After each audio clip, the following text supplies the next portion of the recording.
If you feel like you're wanting to give up on fresh milled flour, this is the video for you. You can conquer it, and once you do, you'll never go back to white flour. Let me show you the tools that I use to make a consistent loaf week after week. Recipe for my weekly sourdough bread. I use the same tools every single week to give me a consistent loaf.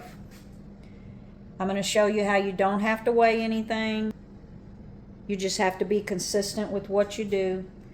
My starter, before I make my bread, I take it straight out of the refrigerator. This has not been fed in 7 days. I usually do it once over the weekend. Even if I don't make bread, I do feed my starter, but as you can see, that's a good stiff starter right there, and we're just going to use it straight out of the refrigerator. So I know that a hefty cup of wheat berries is going to give me right at 200 grams of wheat. So if I'm making a 500 gram loaf, I'm going to need about 2 3/4 cups of wheat. So because I make this bread just about every week, I know that if I use this jar every time, that it's going to give me 500 grams. So you can see we're at 506, so that's perfect. And you can see it's at the top of that ring. So I know I don't have to measure, I don't have to do anything, I just need to fill this jar to the top of that ring. I'm just going to grind my wheat berries.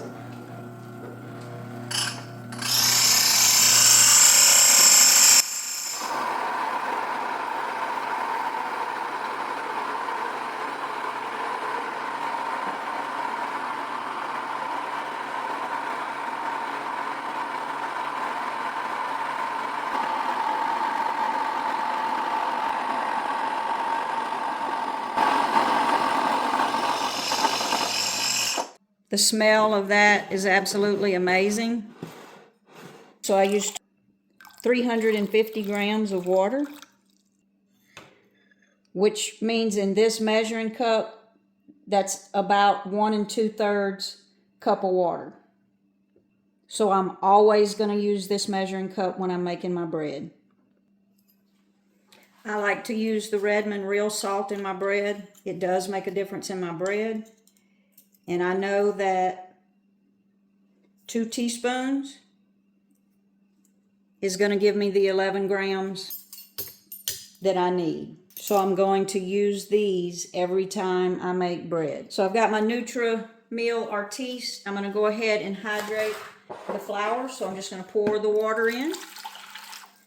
I'll pour my flour in.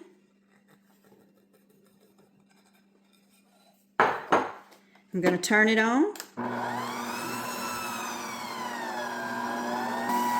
And I'm just going to let that flour come together with that water. And once it comes together, I'm going to turn it off and cover it and let it set for at least 20 minutes.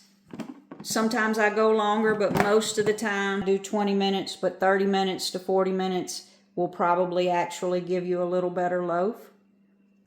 Now, starters can vary depending on the amount of water that you have in your actual starter, but I know generally I'm looking for 100 grams of starter. And you can see this week it is stiff, next week it may not be, but I know that 100 grams I'm looking at about just right there at that 1/3 of a cup, so I use this bowl every time I make bread. Now, it doesn't have to be dead on 100. Fermentation time will go up or down just a little bit, but it's not that big of a deal.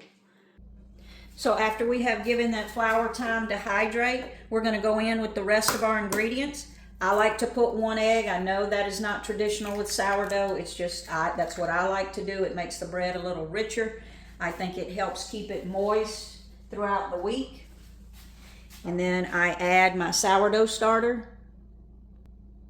I love this Nutri-Meal mixer. I know there's a lot of mixers out there that people use with their whole grains. My KitchenAid could not give me a good result on my loaves of bread when I first got started, and I was frustrated. After I got this mixer, it was a game changer. There's a lot of mixers out there that will do the same thing, but this one has worked perfectly for me. So I'm going to start the mixer, and then I'm going to sprinkle in the salt. I've got that on 1 while I'm adding the salt, just to make sure that I get it evenly in there. And then I'm going to switch it to 2. And as you can see, it looks like it's a lot of liquid, but trust the process. Fresh milled flour loves hydration, so we're just going to let that mix. And I do actually just keep a little water on the side, because sometimes when it does get to the point to where it starts kneading, it may need a little more hydration. Every day is different, but once you've made this loaf week after week after week, you'll know exactly what you're looking for in your dough. So you can see this is after about 1.5 minutes, you can see that that dough is starting to come together, and it's actually starting to knead the dough. So we're going to let that go and mix until we get it to where we want it. So this is after about 2 more minutes, and I can see that the way that dough has come together and the way it's kneading, I don't need to add any hydration. I'm right where I want to be. You can see that that mixer is doing its job, and now we're just going to let that knead for a few minutes.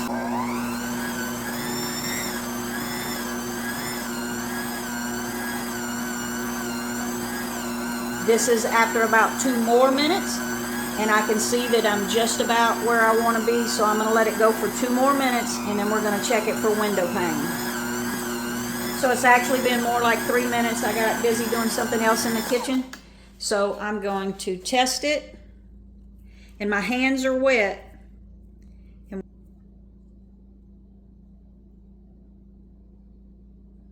That's going to give us a really nice loaf of bread. So then I've got this batter bowl here. It's an 8-cup batter bowl. And when I'm just making the 1 loaf, this is my go-to. So I've got that dough in this batter bowl. And you can see it there. And because it's glass, I'm not a big fan of the plastic ones. So this is what I have to help me. And I'm just going to wait on that dough to proof. I'm just going to cover this with plastic wrap and let it sit out on the counter. I don't do stretch and folds very often. If you want to, you can. If I did stretch and folds, I would do 2, 1 after 30 minutes and then 1 after another 30 minutes and let it go. Most of the time, once I get to this point, I just set it until my dough is proofed and ready to make up into a loaf. Before I get ready to put my starter back in the refrigerator, I'll feed it. You can weigh it. Again, you don't have to. And some people like a stiff starter, some people like a more runny starter. I just have some leftover flour, so that's what I'm going to feed it today. And it looks like it's going to be about 40 or 50 grams, so then I'll do 40 or 50 grams of water. It doesn't have to be as exact as people make it out to be. Feed it, mix it up, put it back in the refrigerator until you're ready to bake again. The one thing I do is about every other week I do switch out the jar. I would empty this into a jar next week, but typically I feed mine at least once a week unless I do some baking during the week. But back in the refrigerator it'll go. I will leave it right here on the counter just to let it start doing its thing, and then back in the refrigerator it goes, and it's ready for me the next time I'm ready to bake. So this is why I use this same batter bowl every time. When it gets right there to about 6 cups, I know that my dough is ready to place in my pan. These USA pans, this one is over 10 years old. This one's kind of newer, but these 2 here are over 10 years old. I never have a problem with them sticking. I do want to try to start cooking my loaves in cast iron, but these pans do a really nice job. My hands are wet. And I'm going to shape my loaf, and I'm just going to kind of spread it out like that. I'm not an expert, but this is how I do it.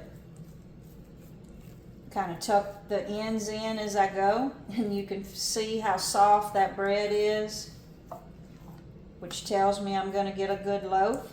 I kind of close it up.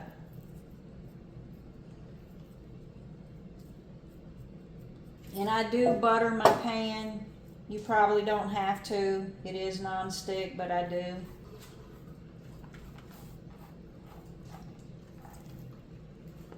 And I like this non-stick mat. I roll my tortillas on this as well. And then I'm just going to put it in the pan.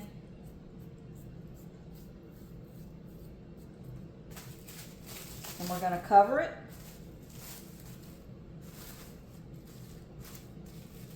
And when it gets to about the edge of that pan, we're going to bake it. So I'm just going to let that set till it's finished its final proof. So as you can see, it has made it to the top of the pan. So I'm going to take that plastic off and I'm going to score it.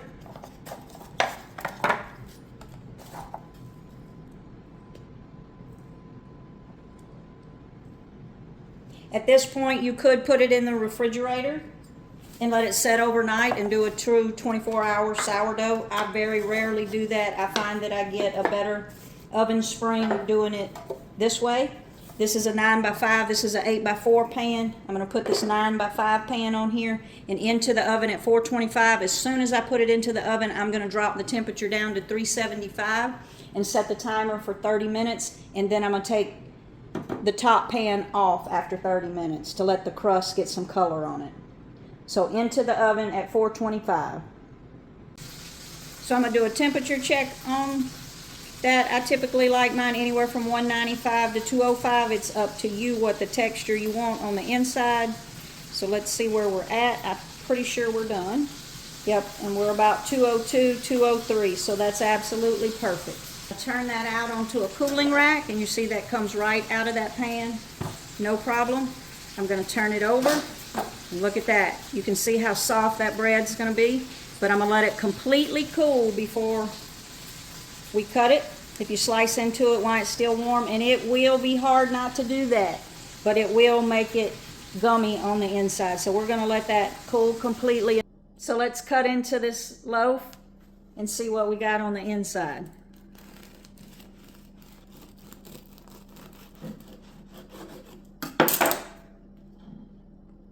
Look at that. What more could you ask for? So I do a lot more baking than just, this was a mixture of hard red wheat and hard white wheat, but like and subscribe and see more loaves with more different grains. But this is my weekly go-to. If you're frustrated with fresh milled flour, don't give up. It will get better. You get to where you're making your loaf consistently, there'll be no going back to white flour.